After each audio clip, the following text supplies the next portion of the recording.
Good afternoon, and thank you for joining us.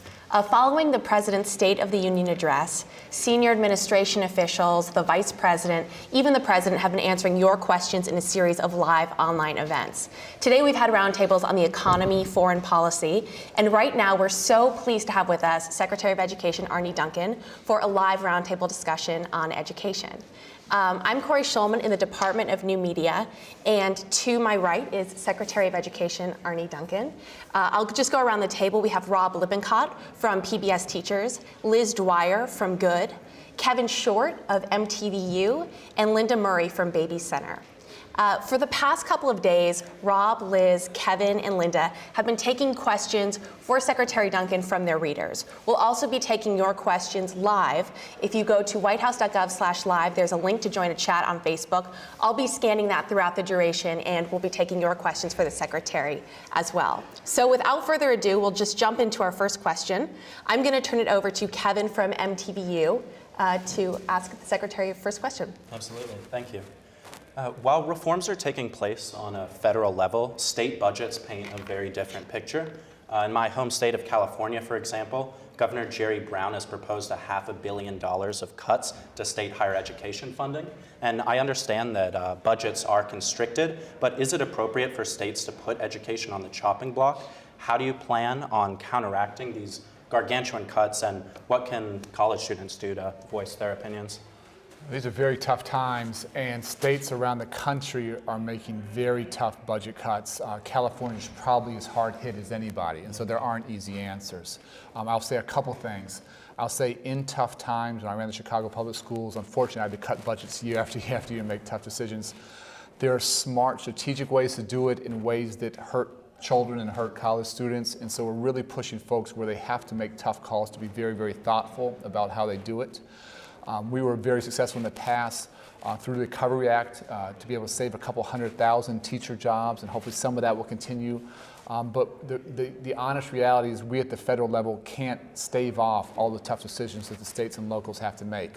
So we're trying to be very, very clear that we have to think thoughtfully about what we're calling the new normal. How do we become more productive, more efficient in tough times? How do we think about using technology to help reduce costs and become more efficient and still get great results for young people and college students? What we've tried to do, particularly in the college side, is to make college much more accessible and affordable. So simplifying the FAFSA form. We stopped subsidizing banks, took all those savings, put those into Pell Grants, $40 billion over the next decade in increased Pell Grants. Significant savings once you graduate. If you go into the public sector, if you teach, after 10 years of public service, all your debt is forgiven, so that was a big step in the right direction. And then last week we announced with the Department of Labor $2 billion for community colleges, for 2 institutions, so we're trying to make a huge investment there. So we're trying to do everything we can to be a good partner, but it doesn't by any means say that there aren't very, very tough decisions being made at state and local level across the country. Thanks. I'm going to turn it over to Linda from Baby Center. I represent moms. Baby Center is the largest online site for new and expectant moms, and so our questions are a lot about elementary school and young children. No Child Left Behind is the #1 question that we've received from our audience, and our moms really want to know, how is the new plan different from No Child Left Behind, and how do you create an environment where we aren't teaching to the test and we can really get out of this cycle we're in? Yeah, and that mom audience is so important to us. I speak to the Mom Congress every year. It's one of my favorite points of the year. So we fundamentally think that No Child Left Behind has to be fixed. There's a lot that's broken there. Let me just walk through a couple things I think are wrong and where we want to go. The current law is far too punitive. There are about 50 different ways to fail and no rewards for success. If you do a good job, you're just not a failure. There's no rewards there. It's very prescriptive. It's very top-down from Washington. When I ran the Chicago public schools, I almost had to sue our Department of Education for the right to tutor my children after school. It was the craziest thing ever. It was a pitched battle. I won it, luckily, but why did I have to fight the Department of Education to tutor children who wanted to work hard after school? Absolutely crazy. It led, I think this was unintentional, but it led to a dumbing down of standards, and it led to a narrowing of the curriculum. And it's one of the biggest complaints I hear as I travel the country. So how do we reverse all those things? We have to reward success. Great teachers, great principals, great schools, great districts, great states, where we're raising the bar, closing the gap. We have to make sure we shine a spotlight there and really reward folks that are doing tremendous work. We have to focus much more on growth and gain rather than absolute test scores. How much are students improving each year? What are we doing with graduation rates? We have to look beyond one simple test at the end of the year and get beyond that. I think we can do that. We're seeing huge courage from states. 40 states have raised standards, college and career ready standards over the past 2 years. You've seen more reform recently than you have over the past generation, as the President said in the State of the Union. That's not due to my leadership or anyone in Washington. That's at the local level, tremendous courage, tremendous vision. We're finally going to stop lying to parents, stop lying to children, and raise the bar. And finally, we have to support what we call a well-rounded curriculum. So reading and math are important, but science, social studies, environmental literacy, financial literacy, foreign languages, dance, drama, art, music, physical education, all those things can't be seen as extras. That has to be the norm, particularly not just the high school level, but at the elementary, first, second, third grade, where students are starting to build their sense of self-esteem, develop their interests. They have to have access to that. So we can fix all that. We can do it in a bipartisan way. These are common sense fixes. At the end of the day, what I think the law got fundamentally wrong is interesting from a management standpoint.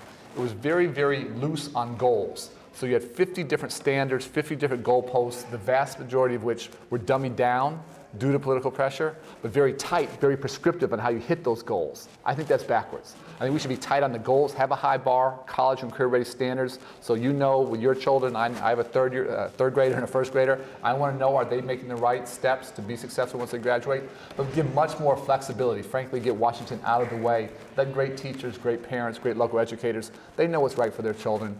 When I ran the Chicago Public Schools, I couldn't micromanage 600 schools. I don't want to try and micromanage 95,000 from Washington. Can't be done. Let's really empower folks at the local level, hold them to a high bar. So we can fix it.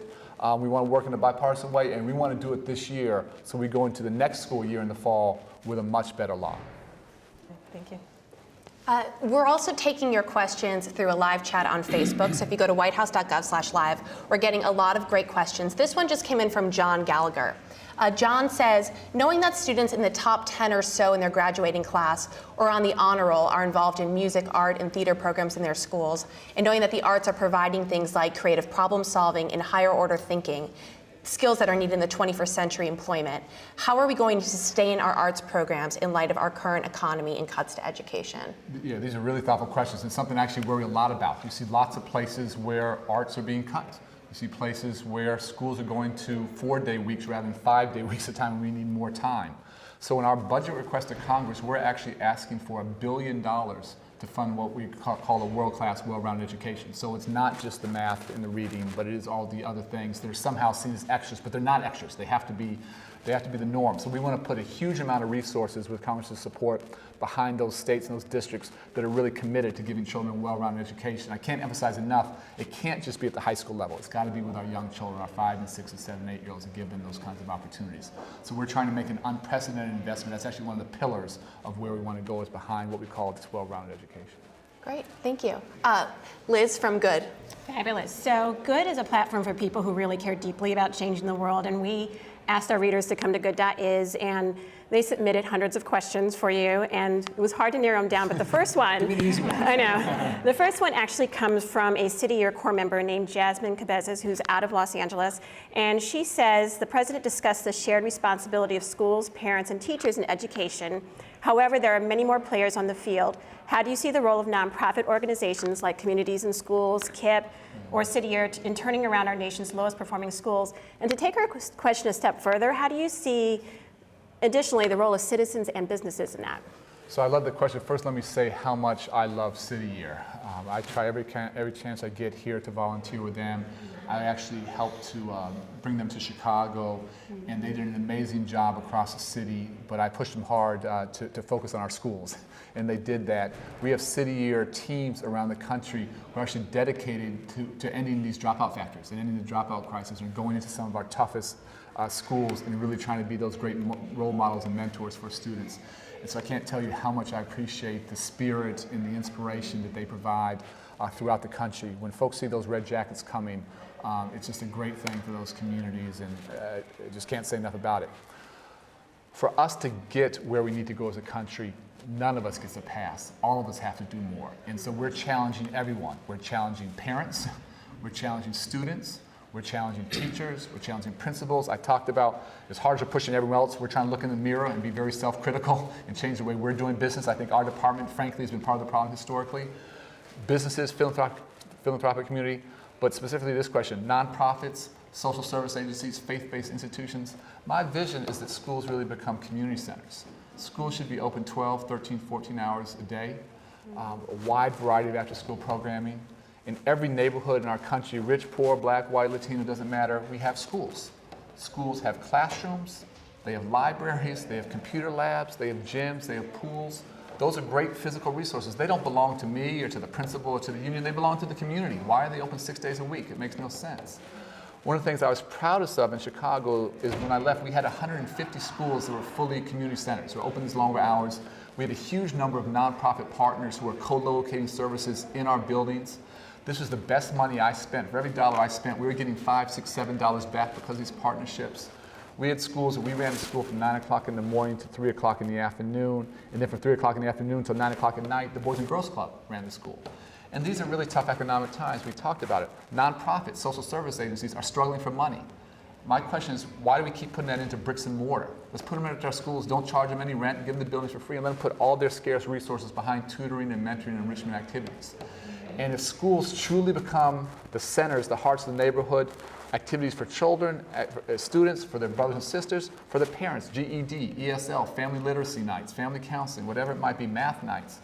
When those schools become the hearts of the neighborhood, those children are going to do extraordinarily well. And so the nonprofit community, social service agencies, the faith-based institutions have a huge role to play. And the more we think about our schools as these hearts of the neighborhood, not as these islands that they've been too often, we have to open our doors. We have to invite these partners in. Let them co-locate. Let's have 5, 6, 7, 8 different partners in the same building. Take some coordination, take some work. But the dividends for students are huge. Not to go on too long on this, but I'm passionate about it. We actually did some interesting studies of this in Chicago. We saw results go up. We saw attendance go up. We saw discipline problems go down. One that I wasn't smart enough to think about, we saw mobility go down. We had a highly mobile population. 85% of our students live below the poverty line. Families are often one step ahead of the landlord. But in these community schools, even if families were living in transition with some degree of chaos, because they were tied to that school, they found a way to come back. And to me, that was so critically important. When students' lives are unstable, lots of things going on, that one source of stability, one source of strength has to be the school. And these community schools help to keep students anchored. And so I can't say how important that is, and you're seeing districts around the country start to move in this direction. Thank you. I'll try and shorten my answers. And now I'm going to turn it over to Rob from PBS Teachers. Thanks very much. We had an overwhelming response on pbsteachers.org. We got the teacher community was very excited by the administration education statements by President Obama in the State of the Union address. In fact, we had over 500 questions and 11,000 votes for those questions. One of the most popular was posed by Aaron C. of Boston, speaking to merit pay. How does merit pay address those who have chosen to teach in country's neediest students, those in low-income areas, special education students, ELL, and court-involved youth? Will I be penalized for choosing to work with the students who are most in need? That's a great question. I think the goal is exactly the opposite. The goal is to reward folks who are taking on those tough assignments. And let me be clear, no one goes into education to make $1 million. I think teachers and principals are the most altruistic people around. But I do think when you're taking on those really tough assignments in disadvantaged communities, inner city, urban, rural, whatever it might be, we should reward those folks willing to do that hard work and pay them a little more. And again, they're not doing it for the money. To me, it's almost a symbolic token of our appreciation. But I would argue that historically there have been very few incentives and frankly lots of disincentives to take on those tough assignments. And what I keep saying is if we're serious about closing achievement gaps in this country, we have to close what I call the opportunity gap. And we got to give our children who need the most help, the hardest working, the most committed teachers and principals. They make a huge difference in students' lives. So I've argued, not everyone agrees with me, we have a shortage of math and science teachers. It's hard to instill a love of math and science if you don't have teachers who know the content. In these struggling communities, let's pay a math and science teacher who's doing a great job. Pick a number, 10 grand more, 15 grand more, 20 grand more. We've had a shortage for a couple decades. I don't want to keep talking about it and admiring the problem. I want to try and fix it. So where folks are working in disadvantaged communities, very tough working conditions, lots of turmoil sometimes at home in the community, that's tough work. They're doing heroic work. We need to recognize it and we need to reward that. And I think we've been too shy to have those conversations. So we need to be thoughtful in how we do it. Again, focus not on absolute test scores, but growth and gain, how much students are improving each year. Focus on which schools are producing students that are graduating from high school and moving on. We have some amazing success stories of schools where just a couple years ago, 70% of students were dropping out, and today 85% are going on to college. Radically different. That's hard work. That's phenomenal work. Let's find ways to reward that and be thoughtful and do it in partnership with teachers. Great. We've got a live conversation that's happening right now on Facebook. If you go to whitehouse.gov/live, you can join the chat. This question just came in from Misty Treppard. Misty asks, my son is constantly getting bullied at school. The teachers and other faculty do nothing to stop this. What are we going to do to address this in our country? It's a huge concern. And what we're seeing, unfortunately, is young people, whether it's elementary, high school, or at the college level, we have some young people taking their lives because they're being bullied and just they simply can't take it anymore. They can't tolerate it anymore. So this is something we're taking very, very seriously. Unfortunately, bullying takes more forms today than when I was growing up. It's not just physical bullying, it's cyberbullying. It's very, subtle ways. Students, unfortunately, at times can be very cruel to their peers. And so we've tried to be absolutely clear. We've pushed states very, very hard to adopt policies that have zero tolerance for this and deal with it openly and directly. Every adult in that building, teachers, counselors, social workers, principals, everybody has to be part of the solution. We're challenging students to step up and sort of break the code of silence. When these kinds of things are going on, almost always another student knows. We have to create this climate of safety where they can speak up. I would urge the mother, if this is not being addressed at the, go to the source, talk to the teacher first, the principal. If that's not being addressed, go to the superintendent, go to the school board. We're seeing many states come up with much more thoughtful and comprehensive policies, but those policies aren't being followed at the local level. They're frankly for not. And so I'd urge the mother to escalate this, to not be shy about this. We want parents demanding more, asking more questions, challenging us, holding all of us accountable. And if we want our students to be really successful academically, they have to be free of fear. If you're scared, if you're worried about these kinds of things, you just simply can't concentrate on what we want you doing. And so I would say there's a series of foundational things: students living free of fear, students being fed, students having eyeglasses, students having their physical and emotional and mental health needs met. Those are like foundational building blocks upon which we can have great academic success. Without those, it's a house of sand. Well, Misty is still in the chat. She said thank you for addressing that question. If you have other questions for the Secretary, go to whitehouse.gov/live. I'm scanning your questions now. I'm going to turn it over to Linda from Baby Center for the next question. I have a question from our audience about the role of the federal government in education. We have a decentralized system, and in some ways that's great. States make decisions, local districts make decisions. But what really can the federal government do? What should the role be? And very specifically, people had curriculum questions. We have so many different curriculums around the country. How can we raise our math and science standards when we don't really have a standard? Great question, complicated answer. I'll try to be brief. What I think our role in going forward, we frankly want to have a narrower federal footprint. We want to provide much more flexibility. We started that at the top of the conversation. I think our role should be to recognize and build upon and encourage the excellence at the local level. I think education has been, always will be, a local decision. The vast majority of funding, in most 8, 9, 10% of money comes from us. The vast majority of funding is state and local level. What we're trying to change ourselves, as hard as we're pushing everyone else, is our department has been this large compliance-driven bureaucracy. We're trying to change the business we're in to being this engine of innovation. And with Race to the Top in 40 states adopting higher standards, that's a game changer. With 36 states removing barriers to innovation, that's a game changer.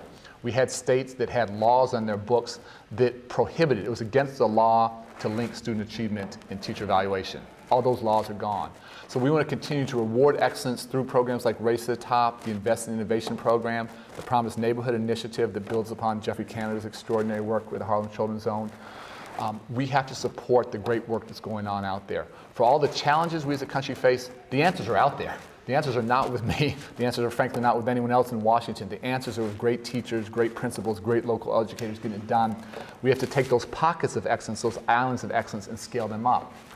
What I'd say directly on the curriculum, should we ever have like a national curriculum? I would say absolutely not. What we should have is high standards. And for the first time, our country is moving towards high standards. Then we'll see who are developing the curriculum, who are developing the assessments, who are developing the student supports to help students hit that higher bar. And we'll be able to track who's succeeding and who's not, and folks can learn from each other. So it will never come from us, but it will shine a spotlight on what is working at the local level. Rob from PBS. Second question from Wendy in Carlsbad and addresses standardized testing. How can teachers foster critical thinking skills and creativity when so much emphasis has been placed on standardized test scores? And if that's what defines the standard, how do we do this critical thinking challenge? So we need to move beyond the simplistic fill-in-the-bubble tests that we have today. And we actually have 2 consortia of states, 44 states now, working on this next generation of assessments to incorporate critical thinking skills into these more complex skills that students need to be successful in a knowledge-based, globally competitive economy. And so we're going to be in a period of transition. Again, leadership not provided by us, great leadership at the state level. We're actually putting resources behind their efforts. We're putting $350 million, so a huge investment in their leadership. And so we're going to migrate from current assessment systems to much, much better ones. And it's going to be a period of transition now, but I think as a country, we're going to absolutely break through on this. So we're going to have higher standards, we're going to have much better assessments, and this is going to drive the curriculum question, because we're going to see who's really helping to hit that high bar moving forward. The final thing I'll say on this is, to me, it's so important that our assessments not just be end of year, that we call summative. I'm a big believer in formative assessments. Ongoing periodic evaluations so students and teachers and parents know what their child's strengths and weaknesses are. Great teachers want to know not what are they teaching, but are their students learning? And with these formative assessments, they know in real time, let's group these 5 students together, the whole class got this concept, 8 students didn't, how do I reteach it? We're trying to empower teachers in very different ways. And where you see schools today, they're showing dramatic increases in student achievement. Almost every single one are using these formative assessments to take their craft to a different level. And that's something that's absolutely going to be incorporated in these new set of assessments these 2 sets of states are working on. Liz from Good. Yeah, so several of our readers were really interested in the situation of Kelly Williams Bowler, the black mother from Akron, Ohio, that you may have heard of, who was sentenced to 5 years in prison over sending her students to a district that was predominantly white and higher income, even though she was not a resident of that district. She lied about her address so that her kids would have access to a better education. So in particular, Tafari from Ypsilanti, Michigan, wanted to know what can happen to change these things, particularly given the status of 85% of black children can't read on grade level right now in 4th grade, and parents don't have a choice, and so depending on your zip code, you're essentially stuck in a particular school site. Deep question. Couple thoughts. First of all, I'm a big believer in choice and competition, and we're trying to support places that are willing to create new innovative schools. And so where you have great district schools, we want those replicated. Where you have high-performing charter schools, we want those replicated. Where you have schools where students aren't learning, we want fundamental change. And where children have one option and that option isn't a good one, that's just absolutely morally unacceptable for the country. And so I'm a big believer in trying to drive innovation, trying to create new options, particularly in disadvantaged communities. On topic of new school creation, Race to the Top has been $4 billion for the whole country. What folks haven't quite picked up on yet is we've put $4 billion behind the lowest 5% of schools in the nation, these school improvement grants. It's a massively disproportionate investment. And where you have dropout factories, where you have schools that are chronically, students are falling further and further behind, we're putting this huge amount of money, not in the status quo, but behind a very different vision. Our country, historically, has accepted the status quo. These were schools that under No Child Left Behind were like in the worst category of a failure. 91% of schools around the country, is their remedy, picked other. And we know what other meant. Other meant the status quo. Nothing changed. In fact, many schools that 5 years ago were failing are doing worse today. For the first time now, we have almost 1,000 schools around the country that are being turned around, that are using our resources. And this is tough medicine sometimes. Sometimes it means changing the leadership of the school. Sometimes it means changing faculty. It might mean longer hours, longer days. Often means more social workers, more counselors, more wraparound services. But where schools simply aren't giving children a chance to fulfill their great academic and social potential, I think we have a moral obligation to challenge the status quo. So this is tough work, it's hard, it's controversial. I would argue it's some of the most important work we as a country are doing, and for the first time, our nation is in the business of turning around chronically underperforming schools. Situations like that, unfortunately, haven't often been true for 2 or 3 years. Sometimes it's been 2 or 3 decades. It's been persistent, chronic failure for years and years, and somehow everyone passively watched that happen. We have to challenge it. And I'd encourage parents, and this is sort of parents have to become great advocates. They have to be willing to challenge the status quo. They have to be great partners where things are working, but where it's not working, they have to be great advocates for change. Okay, Kevin from MTVU. The price of attending college has increased 5 times the rate of inflation over the last few decades. And quite frankly, these prices are higher in orbit than the Sputnik satellite. So what, in your mind, brought us to this point? And will the programs that you guys are launching be sufficient in curtailing these wildly out of control costs? Yeah, it's funny. I get this question often. I got it earlier this morning. So let me give you a couple of thoughts on it. I think our nation's system of higher education is the best in the world. I think on K to 12, pre-K to 12, we have a long way to go, but we have the best set of universities in the world. We have a couple thousand really good options. And you have some universities that are holding down costs and doing the right thing. You have others, as you talked about, where their costs are escalating much faster than the rate of inflation. I think where you have a couple thousand options, where you have smart, savvy students and parents, those places that are being wildly absorbent with cost increases, tuition increases, I think they're going to start to lose market share. All of our young people want a good education, but they want value for that as well. You see other institutions that are moving in very creative ways. You see some universities going to 3-year programs, taking 25% of the cost out of the equation. You have some universities going to no-frills campuses. Community colleges are hugely important and much more cost efficient. So this isn't one that's interesting. We always think about what can we legislate, what can you mandate, what do you bully pulpit, what do you talk about? I don't think there's a legislative fix to this one. I do think that by providing transparency, giving students and families real information, using the bully pulpit to highlight successes and creativity and frankly challenge those folks that aren't doing it well, people are going to vote with their feet. And folks where costs are exorbitant are going to lose market share, and folks that are doing a great job are going to get it. And I think that's a really good thing. The final thing I'll say is, we talked about earlier, this huge increase in Pell Grants. We're trying to do everything we can to make college much more affordable.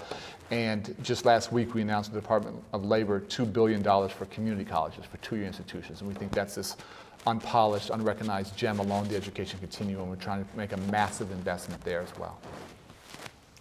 There's a live chat that's happening right now on Facebook. We're getting a ton of great questions for you. This one comes from Julie Davidson. She asks, with all of the different forms of media available for learning, why is so much money spent on textbooks as opposed to technology? And is this something that's going to change?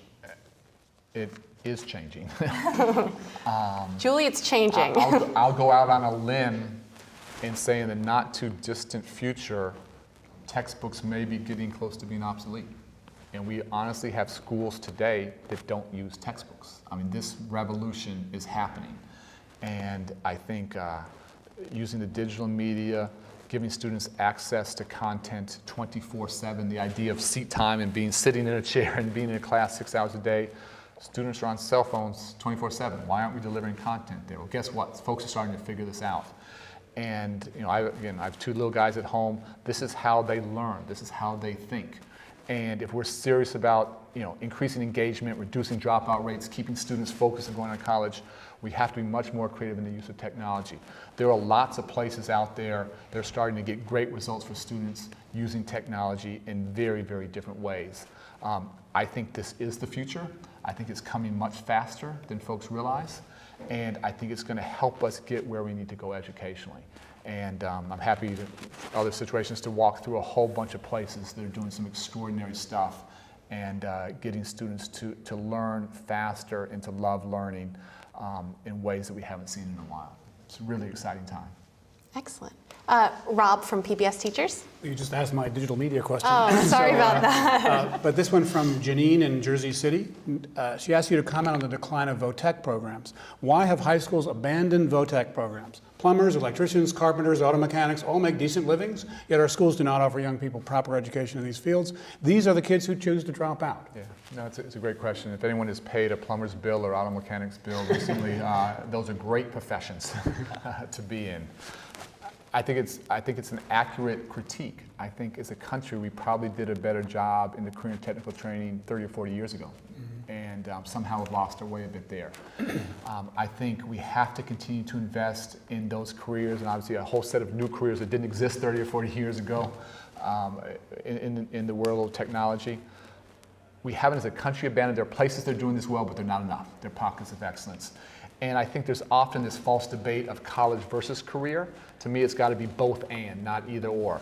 If you want to be a great automotive mechanic or great plumber, you're not coming out of high school with a job. Some form of education beyond that, some apprenticeship, some set of algebra skills, computer skills, technology is demanded for you to be successful.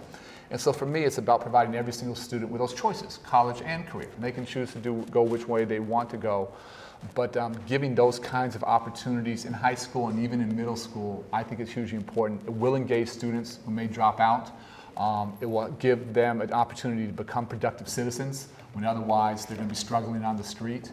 And it's something that we as a country have to get back to. I absolutely agree with that critique. Linda.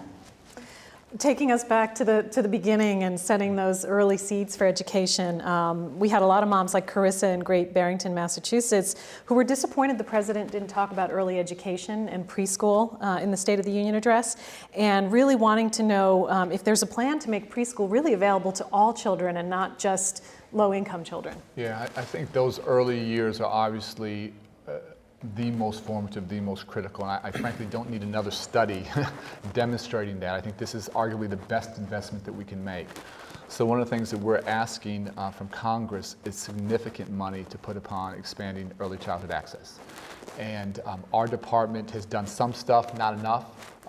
Department of Health and Human Services, HHS, has done a really good job, and we've tried to be a good partner with them, but we think we should be doing more. So we want to do two things. We want to dramatically expand access, but make sure it's access to quality programs. If this is glorified babysitting, it doesn't get us where we need to go. But we're asking Congress for a couple $100 million to do much more in this area than we ever had. I've talked again, it's hard to push on everyone else. We're trying to look in the mirror. This is an area where I think our department's been part of the problem, and we're trying to become part of the solution. Great. Liz from Good. Yeah, so Cynthia from South Bend, Indiana had a question around what tangible real changes should parents and students and teachers and administrators, basically anyone who works in education or interacts with schools, expect in those schools by 2012? What will schools look like and be like, and what will the results be like that you're hoping for? So the end goal is by 2020 to lead the world in college graduates again, so everything has to be behind that. What you're going to start to see now in 40 states are higher standards. And that's going to be challenging. You're going to see students and families who thought they were sort of on track to be successful, and now they know they're a little bit behind. They're going to have to work harder. But guess what? For the first time, we're telling the truth. And I think that's a fundamental breakthrough.